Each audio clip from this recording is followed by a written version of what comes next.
Olá pessoal, tudo bem? Pessoal, na aula de hoje nós vamos estar falando do módulo 43 sobre o sistema linfático, tá? Então o sistema linfático que nós vamos estar relacionando hoje, né, ele vai ocorrer no caso nos vertebrados, tá? E tem a finalidade, em todos eles no caso aqui. No homem, então, ele vai ser representado aí por sistemas de vasos, né, que é revestido pelo material endotélio, que ele vai recolher o líquido intracelular, tá? Então nós temos o líquido que fica ali nesse processo intracelular para devolver ele ao sangue, ou seja, manter a pressão sanguínea, tá? Então ele ajuda aí na mantenedora aí da pressão sanguínea.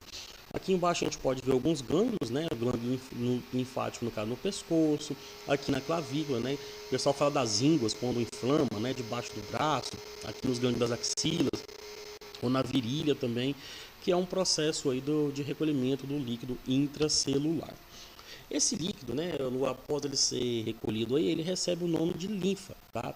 Então, ou seja, a linfa no caso aqui, ele vai ser um processo aí, né, de recolhimento desse material, tá? E aí ele segue no caso aí num sentido só, que no caso aqui o sentido dele que é do coração.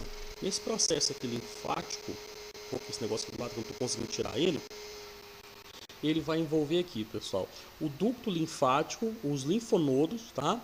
E aqui o processo de captação. Então, ou seja, eu tenho as artérias, no caso aqui, e quando ele vai passar para os capilares sanguíneos. Então, ou seja, ele capta esse material, essa linfa aqui no caso, dessas partes intracelulares, entra nesse ducto aqui, tá? E vai parar aqui bem perto aqui dessa veia cava superior, no caso aqui, para poder recolher esse material e levá-lo novamente para o coração, tá bom? Então, ou seja, os capilares, no caso, ele vai ser o calibre menorzinhos aqui, os ductos linfáticos, no caso aqui, ele vai ter um calibre um pouco maior do que os outros. Então, ou seja, nesse trajeto desses vasos linfáticos, nós vamos ter o que? As dilatações denominadas glândulos, gânglios linfáticos ou linfonodos, que no caso aqui, eles vão ter sua estruturação, que no caso vai ser os linfonodos, né, pessoal? Que são esses gângliozinhos aqui que vai estar formando. Inclusive aqui tem a diferenciação deles inchados, né, que é quando fala que ele está aí, no caso, inflamado, tá bom? Então, ou seja, ele também vai construir um tecido conjuntivo hematopoético, linfóide, no caso, ou seja, na organização dessas células linfóides, também no processo de defesa do organismo, tá bom? Por quê, pessoal? Ele é rico em macrófagos, né? Então, no caso, esses linfonodos aqui, eles vão ter filtros para a linfa, no caso, fagocitando esses elementos estranhos, ou seja, por isso que ele participa do processo de proteção. Porque se ele tem macrófagos, ele vai detectar qualquer organismo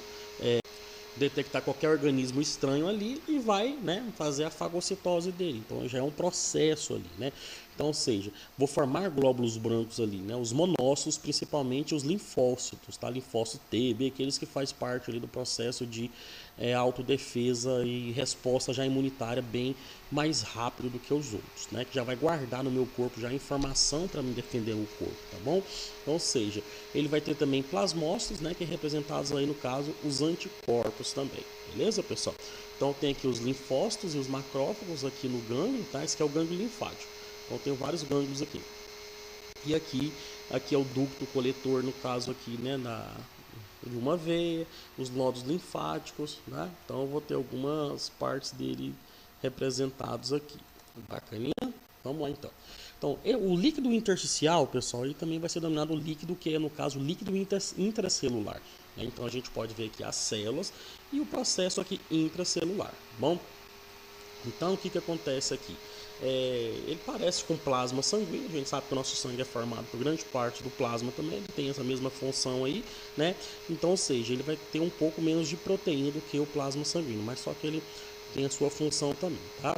Então, ou seja, ele faz, no caso, a pressão que o sangue faz aqui nas veias, nos capilares sanguíneos aqui, pessoal, ele faz com que o plasma sanguíneo, no caso, vai atravessar essas paredes aqui. Então, ou seja, ele tem a pressão, esse plasma atravessa essas paredes aqui, tá? As proteínas menores passam, menos as grandes, não vai passar, né? E no caso ele é filtrado aqui nesse processo, né? Então, ou seja, ele vai fornecer substâncias, né, para as células também. Bom, e ele é captado aqui no capilar linfático, tá bom? É captado aqui embaixo nesse capilar linfático, ou seja,